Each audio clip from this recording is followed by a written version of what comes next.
Science, engineering, medicine, chemistry, physics, biology, humanities, cardiology, entrepreneurship, public health, global aeronautics, science communication. Hello everyone, I'm Gareth Mitchell. Welcome along. Coronavirus vaccine trials are scheduled to begin this week.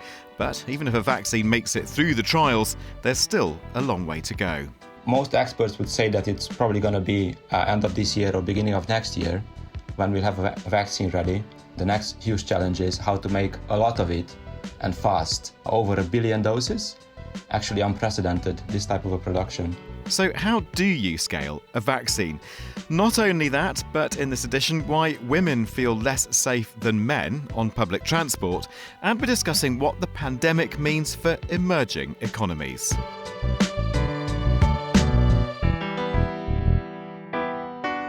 The Imperial College Podcast. Right, well, let's jump in with some news. And of course, the headlines and the global agenda has been set by the death of George Floyd, a huge global reaction, and indeed one here at Imperial College. The university, for its part, has put out a statement, as indeed has the group Imperial as One, which is an advisory group and a staff network made up of BAME staff here at Imperial College. We're going to speak to the co-chairs now, starting with you, Dr. Sarah Essilfie-Quaye. You're a project manager in the research strategy team in the Faculty of Medicine. And I wonder if you could start, Sarah, by giving me your statement, Imperial as One's statement to the current situation. Racism is real in America, in the UK, and around the world. I can't breathe. To be witness to the televised murder of another person because of the colour of his skin, to see the video spread out across the internet is heartbreakingly sad. It's terrifying, brutal, and dehumanizing. This is not a film. This is one of life's inequitable realities. For years, people of colour have spoken out against systemic racism that we live and breathe daily. We're told so often that we're just making it up or playing the race card. Racism is not a game. It's real, pervasive, and takes away people's lives. It's everyone's responsibility to examine their practice, check their behaviour, and learn that there's more that unites us than divides us. No, it's not a chip on our shoulders. It's your knee on our necks. I can't breathe. Black Lives Matter.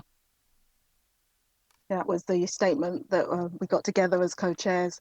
This isn't a new thing. This has been happening our whole lives. It's been happening to our parents, our grandparents, and generations before us. Now, your co-chair at Imperial as One is Dr. Wayne Mitchell, Senior Teaching Fellow in the Department of Immunology and Inflammation in the Faculty of Medicine.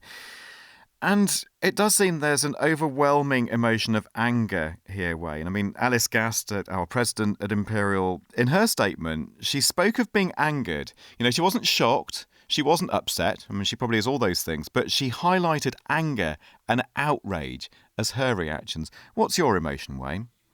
Thanks for having us. Emotions are a strong thing. What I think we need to focus on at this time is how we use the world's attention, which we have at this moment in time. But we have to see how we can use that spotlight and focus that energy, focus that anger to cut through all the excuses which we've had given to us in the past. It's going to cut through all of the times when people have been ignored. It's going to cut through to the very heart of where the problem actually lies. Sarah, a global problem, but here we are at Imperial. For this university's part, what is happening? What should be happening? Well, this isn't the first time we've said it. As recently as 3 months ago, there was a report that came out of the Race Equality Charter self-assessment team focus groups, where people from around the college, from all ethnicities, were asked about their thoughts and some examples of their experiences that they've had at Imperial over the years. And a lot of suggestions were put in that report, which are coming up now, and things that Imperial have now announced in their statements to say, oh, we'll look at doing this, we'll look at doing that.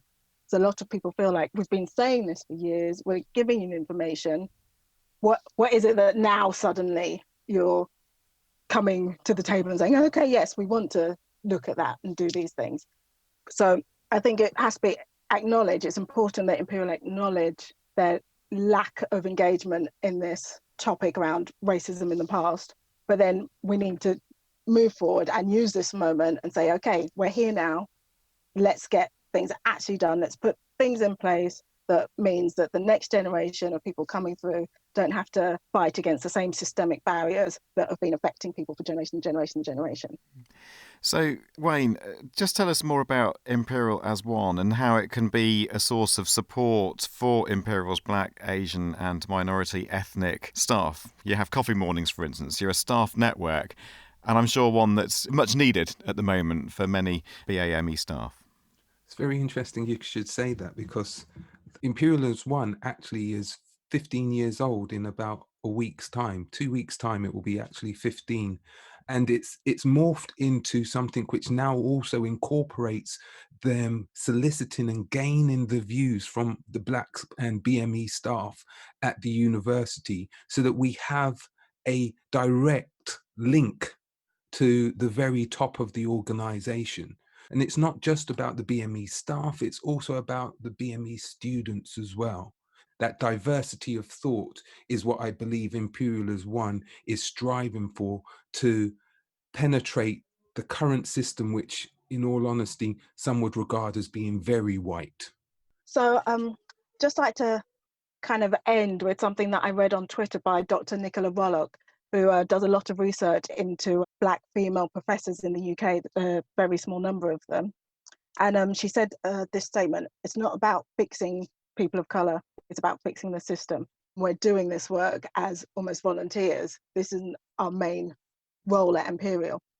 So you have to make sure that the main work is being done by the gatekeepers, the people that are in charge of the system in the first place. Sarah Essilfie-Quaye, and you also heard there from Wayne Mitchell, both of them co-authors on that statement that Sarah read out from Imperial as one. And that statement was also written by Des Samuel and Yanni King. And you can hear the full version of that interview on the Imperial College SoundCloud channel. So, clinical trials are due to start this week on the coronavirus vaccine being developed by one of the teams here at Imperial. Professor Robin Shattuck was talking about it on the Andrew Marr Show on BBC One over the weekend. It's well worth seeking out that interview to hear Professor Shattuck telling viewers about the new technology behind his group's approach. And whichever approach does succeed in clinical trials, it will then face the next challenge, being scaled up to millions of doses. To hear about all that, our very own Kieran Brophy has been speaking to Maria Papathanasiou and Zoltan Kish, both of the Department of Chemical Engineering. So there's lots of different approaches, lots of different technologies trying to get a COVID vaccine out as soon as possible. This is actually happening at a very fast pace. Most experts would say that it's probably going to be end of this year or beginning of next year when we'll have a vaccine ready. And then once that is done, the next huge challenge is how to make a lot of it and fast. And by a lot, we mean over 1 billion doses, hopefully within a couple of months, which is actually unprecedented, this type of a production. And before we kind of get into the nit and grit on how you actually make 1 billion doses of a vaccine in the tightest of timeframes, I just want to know, Zoltan, we hear a lot in the media about there being 2 vaccines in the UK at least, Oxford and Imperial. What's the difference between the two? Yes, so these actually are 2 very promising technologies. They're also very different from each other. Okay, so the Oxford vaccine is based on the adenovirus vector. So this is a technology that is slightly more developed than the Imperial one. So then that means that trials can proceed a bit faster. However, the disadvantage of this technology is that it's not as scalable as ours. It's going to be hard to produce a lot of it fast enough for global supply, basically. However, the Imperial one, it's a newer technology. It requires a bit more testing. But once the testing is done, it's going to be a lot easier to make a lot of it. So the Imperial-based vaccine will definitely be able to meet this 1 billion dose challenge. And there have been some very exciting news from a company from the US called Moderna, and they are using a very similar technology to ours. Their vaccine was shown to be safe, and it was shown to be working in a small number of humans. However, more testing is needed, but it's already quite promising. So we are hopeful that that our technology will be will pass the clinical trials, and then we can mass produce it. Yeah. It sounds like a very kind of an interesting headache to have if you're a government of a country. Do you go for previous technology, but you mightn't be able to ramp it up as much, or do you go for the new kid on the block, which you can? And speaking of ramping up dosages, Maria, if I could turn to you, and assuming the Imperial or the Oxford vaccine is safe for humans, how do you actually go about making billions of dosages for the entire global population over the space of months, I guess? So one of the greatest challenges we've got that's actually keeping us back at the moment from meeting the billion dose demand is that the current vaccine manufacturing facilities cannot simply manufacture as much. The very, very tight timeframes prevent us from investing in new facilities because that would require a lot of time to build them. So our best guess is firstly to find a very smart way to use what we currently have and be able to ramp up the manufacturing capacity with the existing assets. Something that is going a little bit beyond manufacturing, but it actually does help us to meet the demand. We would be looking at vaccinating the high-risk groups first, if you like. Let's call them that way, high-risk groups first. And in that way, we would be able to slow the spread of the virus and buy us time until we're able to vaccinate the world at its entirety. This is only us talking about the first shot of the vaccine, right? There are talks at the moment that there may be a need for a second dose or a booster. We have seen this with other vaccines, right? Existing vaccines that we go to the doctor and we get a booster for the dose. So there is the case that we might have to do the same for this vaccine. And I'm saying that there is uncertainty because those vaccines are currently in trial. So this is one of the things that trials would actually underline, whether a single dose is enough or we have to go to multiple doses, or how long does the immunity last. We might vaccinate high-risk groups, but certainly we're not done with these people. These people will be coming back at a certain period of time in the case that the second dose is needed. Maria Papathanasiou and Zoltan Kish speaking there to Kieran Brophy. And you can hear more from both of them on Kieran's Never Lick the Spoon podcast. And with a name like that, it's nice and easy to find on your favourite podcatcher. Well, now here's our reporter, Caroline Brogan. A new worldwide study has found that women are 10% more likely than men to feel unsafe on urban public transport. The findings from over 300,000 passengers in 28 different cities looked at responses to customer satisfaction surveys. They highlight the issue of women feeling unsafe and also hint at its effect on women's lives, both personally and professionally. I spoke to Leila Ait Biweli to talk about what inspired her research and how it could help the situation. This issue of the perception of safety, or women's fear in public transport, is something that is often talked about, informally, and that we know exists.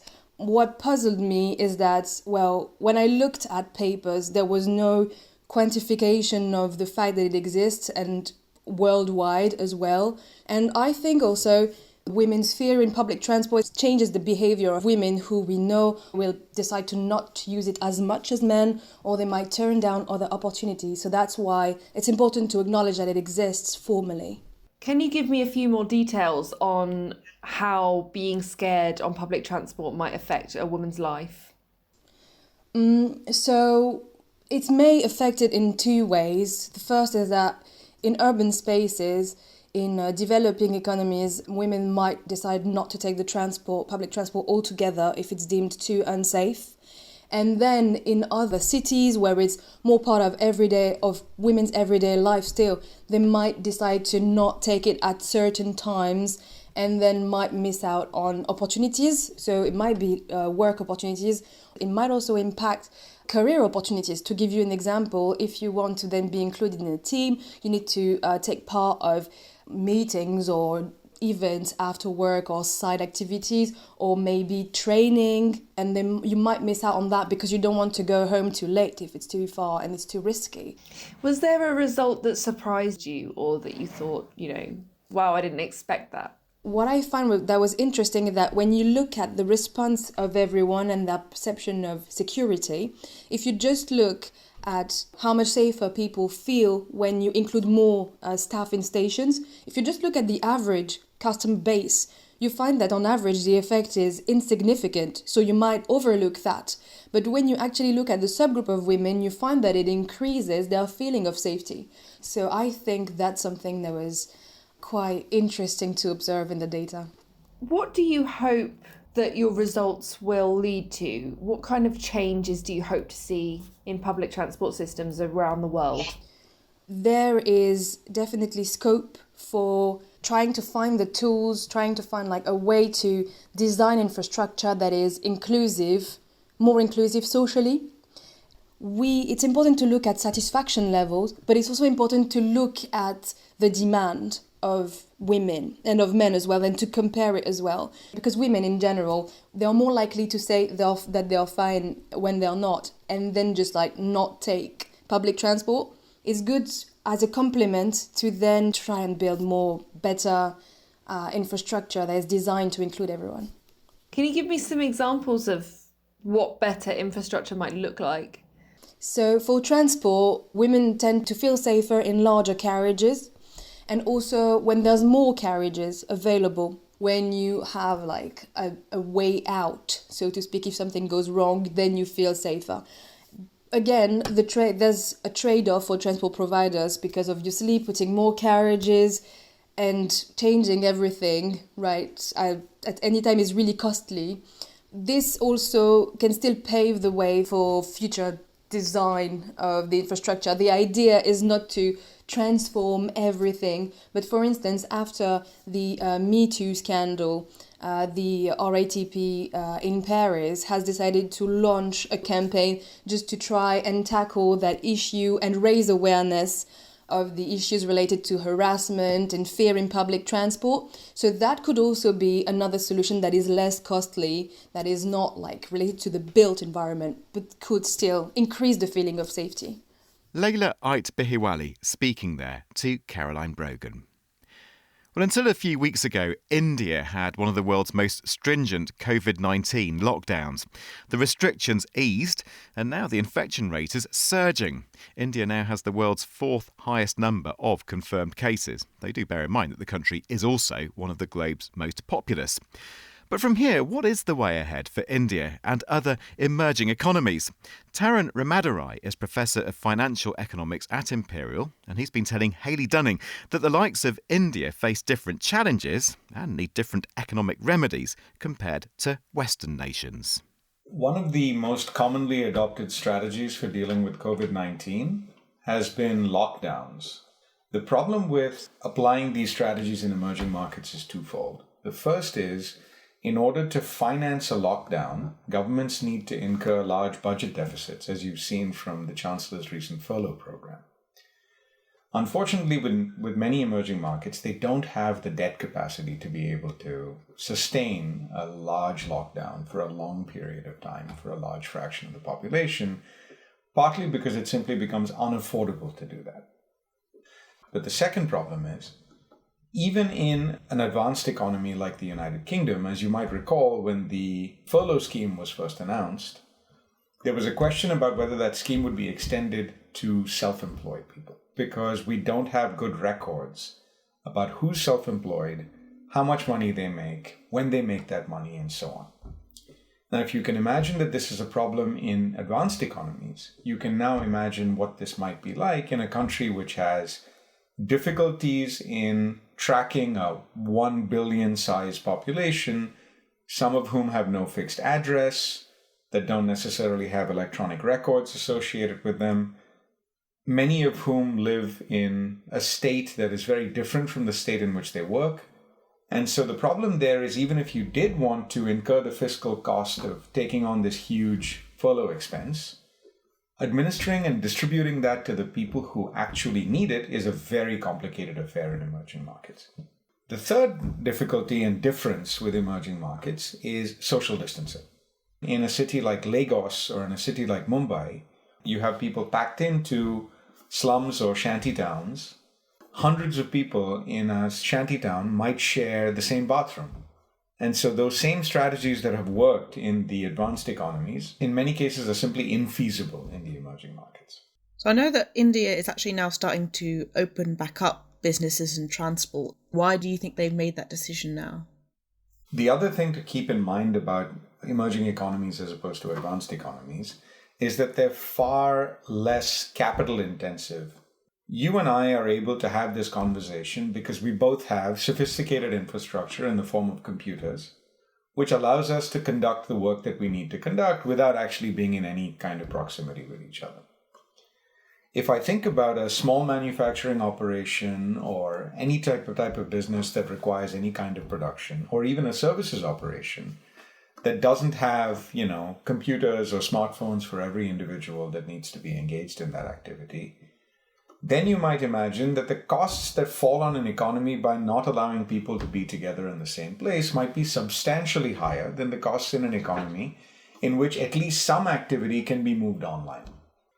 What that means is now this is a struggle, a day-to-day struggle for survival. If you combine this with what I said a little bit earlier about the fact that you can't target or provide fiscal support to people, and you've taken away their opportunities to earn labor income, people are really pushed to the wall. And now this is going to become a humanitarian crisis with implications that are far larger than COVID-19. Now you're faced with this extremely difficult trade-off, a Hobson's choice. There is no choice but to open up the economy. It sounds like a very difficult situation, but I know you have said that there are some advantages that India has in terms of perhaps being able to better deal with the pandemic because of the structure of their population. So I think that's right. I mean, there are other problems because right now the monsoon season is coming upon India. And so we are not clear about what the difficulties or differences might be in an environment where there are torrential rains. Nevertheless, maybe the climate is one mitigating factor. What are the other mitigating factors? Well, one is that the median age in India is 27. It is a relatively young population. Potentially the mortality rate is smaller. And here's another reason to be optimistic about emerging markets, especially India, which is it's got an extraordinary pharmaceuticals industry. And India is the largest manufacturer of generic pharmaceuticals in the world. And what's more, the largest producer of vaccines in the world. So what do you think is the future of an economy like India post-pandemic? It is always difficult to make prognostications, as we've seen from the epidemiologists as well. I think what's pretty clear for all economies is that they're going to be extremely hard hit this year. And that's much, much more painful for a country like India because you have many people who will descend into below the poverty line as a result of this problem. So a lot depends on how quickly the country and other countries can adapt to the new normal. So one reason for optimism for some countries is that one of the things that people are starting to realize is that you have to diversify your supply chains. You can't rely on a single country. Most obviously, one of the things that's happening in India is that they are attempting to reposition themselves as an alternative manufacturing hub to, say, China. And I think one of the things about the pandemic that we've started to realize is that, having privilege at the very top end of the wealth distribution or the income distribution means nothing if this pathogen can affect you, because people who are much less wealthy or lower income are getting this virus. They can spread it back to you. So the only way to insure yourself, paradoxically, is to redistribute some of that wealth to the people who don't have it. So I think that's a long-winded way of saying, I think it really depends on governmental actions at this point, probably more than any other time. What would you say needs to change before this happens again? What this tells you is that the plumbing of the financial system needs to be relooked at very carefully. So that just like you want to push broadband to households everywhere, just like you want to be able to push electricity to households everywhere, you should have financial conduits to every household that you can lay at a time like this that will then be useful in any future crisis where you need to pipe money directly to households when they need it the most. Taran Ramadarai speaking there to Hayley Dunning, and rounding off this edition of the Imperial College podcast. Now, of course, as ever, you can stay across everything that's going on at Imperial, and crucially the latest on COVID-19, alongside other news stories. That's via our news website. Do check it out, imperial.ac.uk/news. Well, we'll have another podcast for you in a month's time, but for now, from me, Gareth Mitchell, and all of us on the podcast team, thanks for listening, take care, and we'll see you next time. Bye-bye.